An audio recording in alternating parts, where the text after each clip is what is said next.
नमस्कार दोस्तों, सामाजिक अध्ययन की शिक्षण विधियाँ रीट के लिए डेली जो क्लास है 20 फैक्ट रिवीजन के रूप में, फटाफट रिवीजन के रूप में, उसमें आपका स्वागत है। आज दूसरी क्लास है और इसमें हम जो पहली इकाई है उसका आगे का पार्ट देखेंगे। तो यहाँ पर लगभग 15 से 20 फैक्ट हम रोज़ देखेंगे।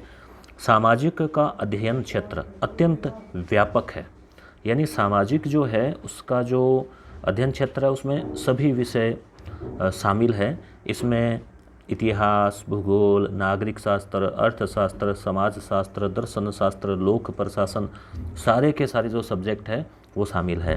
और आप लोग सेकंड ग्रेड का एग्ज़ाम देते हैं सामाजिक से, तो आपको पता भी होगा कि ये सारे सब्जेक्ट उसमें पढ़ने होते हैं। सामाजिक अध्ययन बालकों के स्तर का विषय है, जबकि सामाजिक विज्ञान तुलनात्मक रूप से उच्च स्तरीय है। यानी सामाजिक अध्ययन, सोशल स्टडी और सोशल साइंस दोनों में थोड़ा सा फ़र्क है।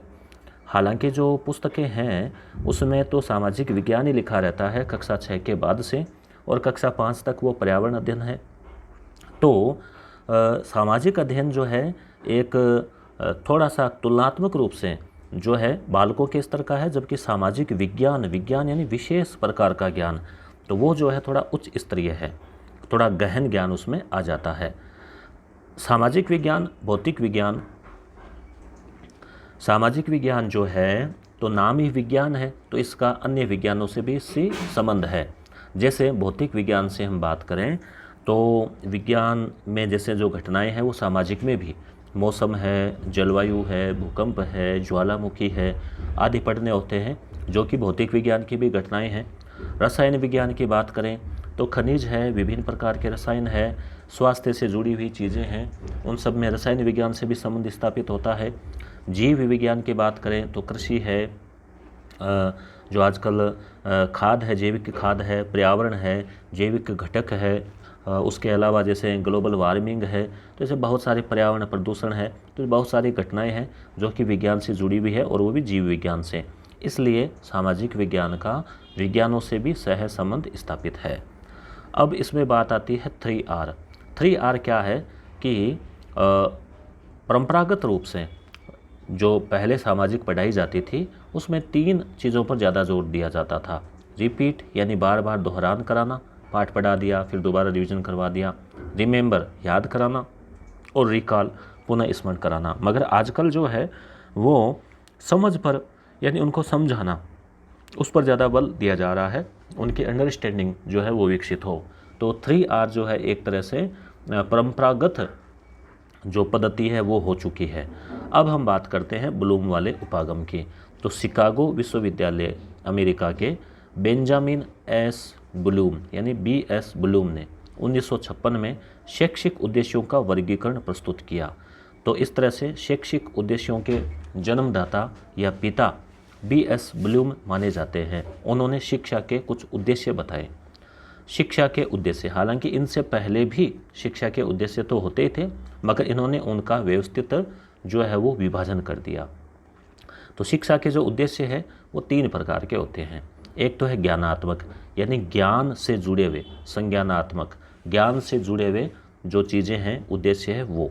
दूसरा है भावात्मक, यानी जो बालक है वो भावनात्मक रूप से भी उसके जो भाव है, रुचि है, वो भी उसमें विकसित हो। और क्रियात्मक, अब उसने ज्ञान अर्जित कर लिया, भाव उसमें आ गए, कुछ एक्टिविटी भी उसमें हो, उसको लगना चाहिए कि शिक्षित है, इसने शिक्षा ग्रहण की है। और प्रत्येक के 6 पक्ष होते हैं। तो छठा बिंदु है, 6 पक्ष है, ये 3 दूनी 6 आप ध्यान में रखें। अब हम बात करते हैं ज्ञानात्मक उद्देश्य की। तो 1956 में ब्लूम ने दिया। ज्ञानात्मक उद्देश्य में नाम है ना ज्ञानात्मक, यानी ज्ञान यानी कि नॉलेज। नॉलेज का मतलब हो गया कि मान लीजिए आपको सभी देशों की राजधानी याद है, मुद्रा याद है, राष्ट्रपति के नाम याद है, तो ये आपका एक ज्ञान है। तो ज्ञान प्राप्त करना यानी कि पहचान करना, जैसे मान लीजिए कोई नक्शा दिखाया, पहचान लिया कि इस देश का है। प्रत्यास्मरण करना यानी चीज़ को वापस रिपीट करना। पुनः प्रस्तुतिकरण करना यानी उसको वापस सुनाना। तो ये चीज़ें एक तरह से रटने वाली चीज़ें हैं, तो वो ज्ञान हो गया, फैक्ट वाली चीज़ें। सिद्धांत है, परिभाषा है, कोई संप्रत्यय है, ठीक है, मानचित्र है, रेखा चित्र है, चार्ट है, कोई सूत्र है। तो ये सब चीज़ें अगर बालक को याद है, इसका मतलब जो ज्ञानात्मक उद्देश्य का जो पहला बिंदु है ज्ञान की प्राप्ति वो हो गई है। ज्ञानात्मक उद्देश्य में ही दूसरा है अवबोध यानी अंडरस्टैंडिंग, बोध यानी जानकारी, अवबोध यानी जानकारी या समझ। अब बालक में समझ कितनी आई, तो कितना समझा उसने चीज़ को। एक तो देखो रटना होता है और एक होता है समझना। तो जब वो पहले याद करेगा तभी समझेगा। तो भाव ग्रहण करना कि क्या कहना चाह रहा है। जैसे मान लीजिए वयस्क मताधिकार क्या है, तो बालक को बताया तो उसने एक तो कंठस्थ कर लिया। या जैसे मान लीजिए पूछा कि जीडीपी क्या है, तो बालक ने एक तो उसको कंठस्थ की, एक उसका अर्थ भी समझ में आ गया कि एक देश की सीमाओं के अंदर एक वर्ष में जो भी उत्पादन हो रहा है। तो इस तरह से भावग्रहण करना, समझना। अंतर स्पष्ट करना, अक्षांश या देशांतर में हो चाहे किसी और चीज़ों में हो, यानी विभेदीकरण। अशुद्धि पहचानना, अगर हिंदी या भाषा पढ़ाई जा रहे हैं तो शुद्ध अशुद्ध, जैसे शब्द है चिन्ह या चिन्ह है तो उसको समझना। उदाहरण देना, ठीक है, उदाहरण बालक तभी दे पाएगा, जैसे एग्जाम्पल हम देते हैं ना किसी चीज़ को समझाने के लिए। कारण और परिणाम जानना, तुलना करना, तो ये सारी चीज़ें जो है ये आ जाती है अवबोध में। अब आप कहेंगे यहाँ से क्वेश्चन किस हिसाब से आएंगे, तो क्वेश्चन के लिए हमने एसपी शिवराण सर के नेतृत्व में रीट के लिए करीब 4000 प्रश्नों का संग्रह तैयार किया है, जो आपको यस गुरु ऐप पर मिलेगा रीट की टेस्ट सीरीज वाले कोर्स में। मॉक टेस्ट में आप कुछ सैंपल पेपर भी देख सकते हैं प्रश्नों के स्तर को जानने के लिए। तो ये अवबोध हो गया, ज्ञान, अवबोध। आगे की हम बात करें तो ज्ञानोपयोग। ज्ञानोपयोग में जैसे जो ज्ञान है उसका उपयोग या उसका अनुप्रयोग करना, तो ज्ञान अर्जित जो बालक ने किया है वो।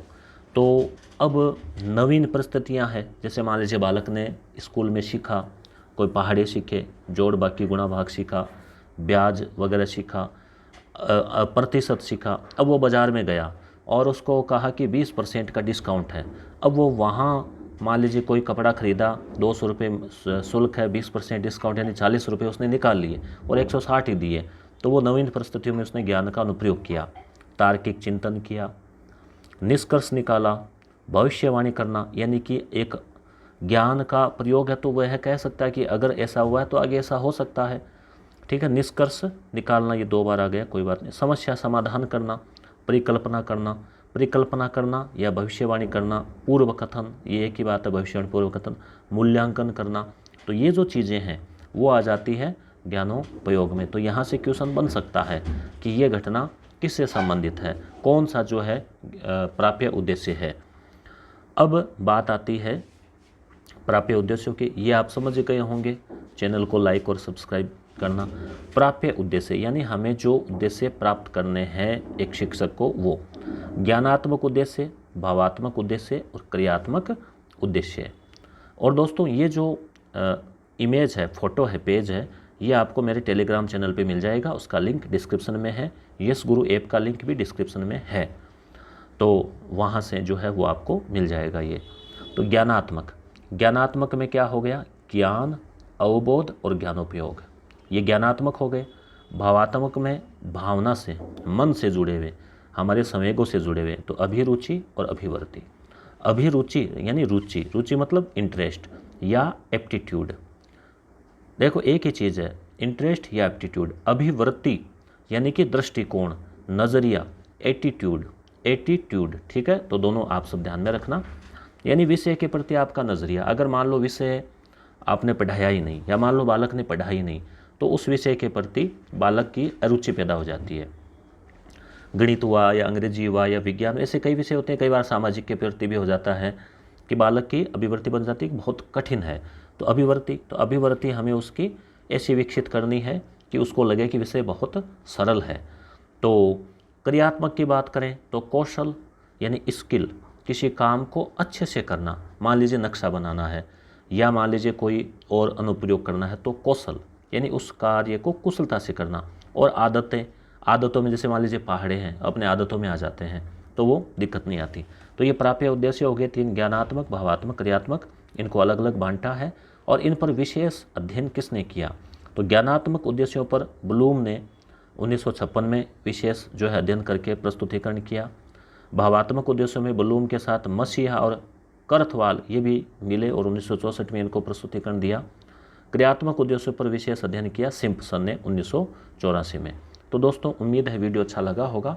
आप कमेंट करके ज़रूर बताएं कि ये अनुप्रयोग जो है वो कैसा है, और इस तरह से हम आगामी 10 से 15 वीडियो में हम सामाजिक अध्ययन की शिक्षण विधियाँ पूरी तरह से रिवीजन कर लेंगे। धन्यवाद।